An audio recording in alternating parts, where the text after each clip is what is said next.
these youth and asked them deeper questions.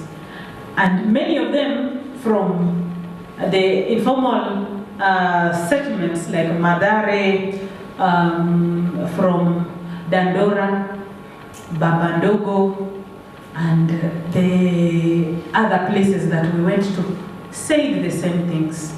They said the police harassed them. They said they cannot even want to meet the police. And if they are given any opportunity to hit back at them, they do it mercilessly. If they meet any, they want to kill the police. The issue of youth unemployment, we came across youth who are educated. We were moved to tears with some 3 graduates who are friends to Gertrude, and they came with their certificates. They live in the slums. They are graduates for sure. One of economic statistics and economics. Another one had a degree in education, and another one had in design.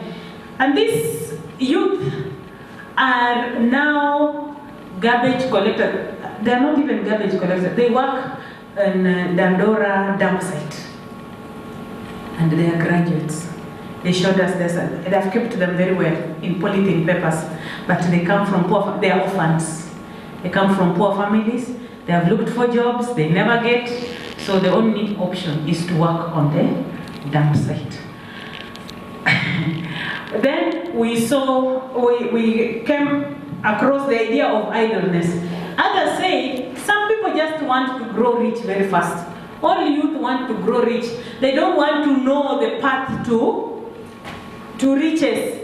They just want to hear so and so. In this country, we have somebody called Chris Kerubi. He's a billionaire. They want to be like Chris Kerubi. How he got there is not their problem. They just want to be like him. They are impatient when they are told that you can start working, saving, doing this and that. They don't want to go through that particular direction. But they also told us that those who are in the slums are marginalized. Those who are living of course, the Eastlands are marginalized. Those people who live in Westlands are the ones who are having a nice time, and their parents work in good families or relatives work in good places, so they are recognized. Whenever there is a problem, it is the slums that will be hit most. They also told us about one of the things that makes them get into radicalization is hero worship of extremist individuals. They think that because for a very long time, how else will I ever be recognized? Who will know me? So the only way is maybe to join the Al-Shabaab, so that at least people can hear about me. My name can be in the newspapers. Others said the radicalized religious environment, and we saw something, we observed something. We observed that wherever there was, anywhere where we had a mosque, there was a church. And there are so many churches in the informal, in the informal settlements. Very many churches. There's always there's a flag after every 2 meters. There's a flag of a different church, different from the other one. That spoke volumes. To us, we looked at it like religion is something that should be looked at, not just saying Islam, because we are also having these other groups that have come up. Then the misinterpretation of religious teachings, as we have mentioned in the others, personal appeal of radical preachers, concept of global Muslim community, which feel that they are being targeted, the influence of the cyber preachers, and the lack of parental guidance. I would say something on parental guidance here. Most of the youth told us we are on our own. Nobody cares about us. Not our parents, not the government, not our, now we are no longer in school. At least in school, teachers would care about us and call us and beat us. They miss being scolded by teachers. They surprised us. But nobody cares about them because their parents have felt after I've paid fees for you, you have finished 4th form or class 8, now fend for yourself. That lack of parental guidance, anybody can easily influence them to get into a particular, any group. So in Nairobi, we have corruption as ranking highest. Here, the youth told us that they cannot even get a small job, kazi ya mjengo. They can't work even in the informal sector. For them to be given an opportunity to work as casual laborers, you must pay somebody. There are cartels there. You must pay somebody so that you are allowed to also work. Corruption is everywhere, at every level. Then they say that the interventions that are in place, they have a lot of strings attached. Unless you come from a particular ethnic group or group, you will not, even if you filled your forms, they will be discarded. When you go to check, you find that the loan that were being given, or they reduce your money, and when you get that money, it's too little to do anything meaningful. So you just squander it. They also told us that other than that, the corruption has really spoiled them when they are applying for jobs, even for national identity cards. By the way, we found out that very many youth in the slum, in the informal settlements, also do not have identity cards. And as far as government-instigated terrorism is concerned, some of them responded as such. The police provoked the youth. I don't blame the youth personally. They don't even investigate some of the actions of the youth before they arrest them. The government makes it once with the shoot to kill order. This angers the youth and their families. What do they mean? Aren't we Kenyans? Don't we have rights? The only option is to join Al-Shabaab and hit back at the government. Another one said, the Kenya Anti-Terrorism Police Unit, ATPU, has carried out a series of extrajudicial killings and enforced disappearances. The government seems disinterested in investigating the alleged killings, disappearances, and other abuses against humanity. The Human Rights Watch has been following them, but the affected families have not been given any audience. In Isli and Garissa, we are tired of waiting.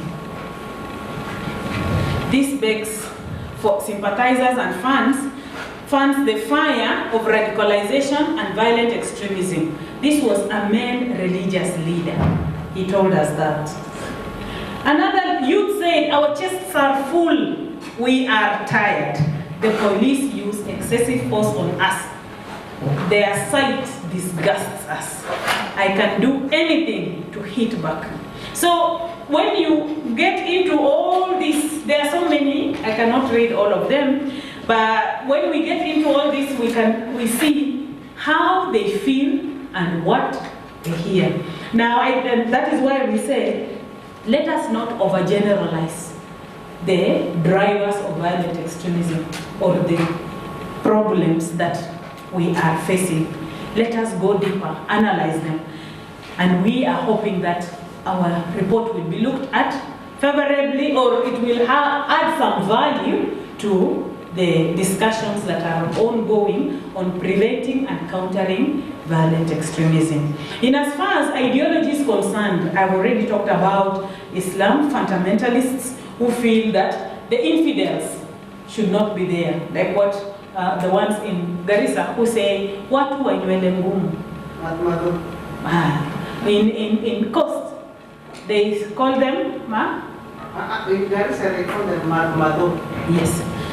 They should not, what are they doing here? I mean, they should just be cleared from the face of the earth. And in fact, it is that narrative that even pushed for the killing of our students at Garissa University.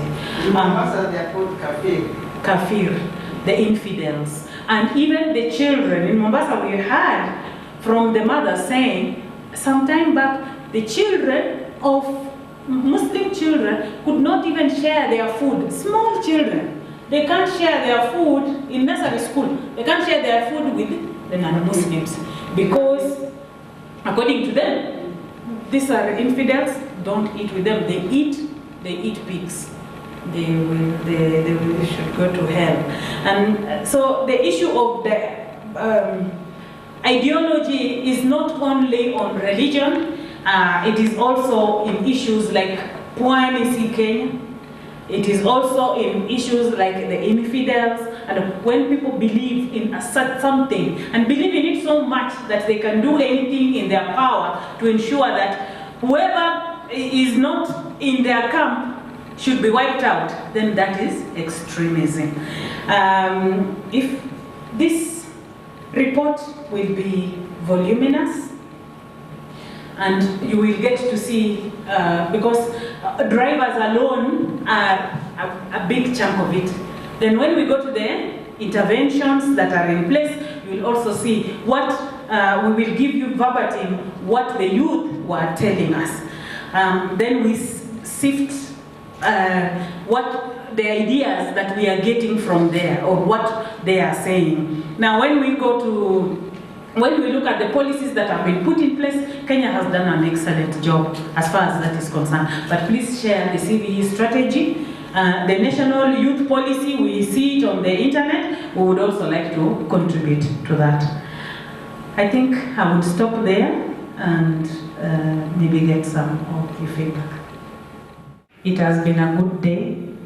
You have all taken your time to share with us your knowledge generously, and we are very grateful. Before I end, I want to say something about gender. In this particular research, gender is very key.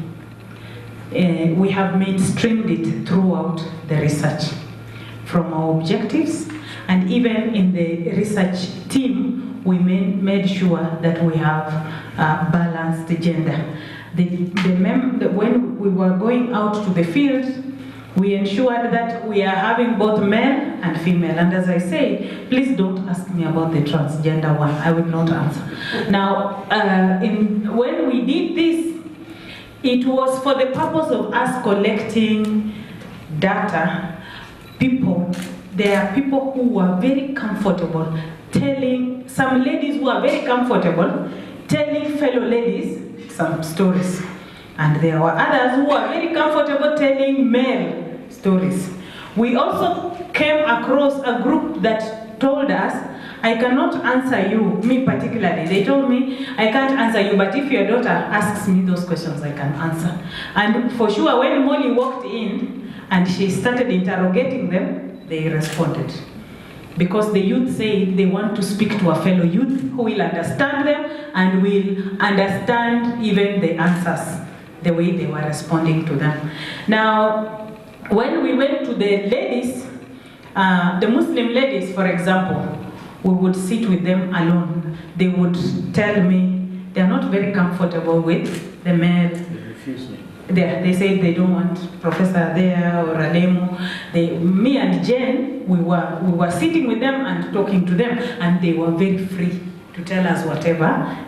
Now, when we went to a group, a mixed group, and we were told, if you come, so long as you are dressed well in long clothes and you are decent, then the men will listen to you. So the issue of gender was mainstreamed throughout, and we believe the data we got also is a data that is genuine.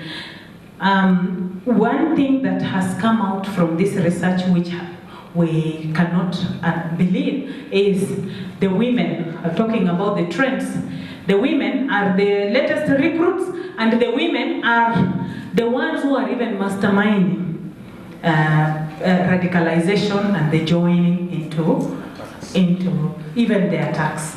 The women are the ones now who are at the forefront. A youth in one of the informal sectors told us that they have killed our boyfriends, our brothers. They have killed our friends, those who are supposed to defend us. So we have to come up and fight for our rights. Another lady said, it will bring income to my community and also give my home. We will be a prestigious community if my daughter becomes a bride to a jihadist. And those kind, you see, things which were generally, or people have always overgeneralized these things and say women are victims. Women are not victims. From this research, we are saying women are not victims because they told us themselves. They have become now perpetrators. They are silent, and others told us that women are very powerful. In fact, you should use women as the change agents. Women, the young men told us that when their wives warn them about something, they stop. Even if they wanted to do something bad, they stop. Because women have what they called soft power. We were very happy.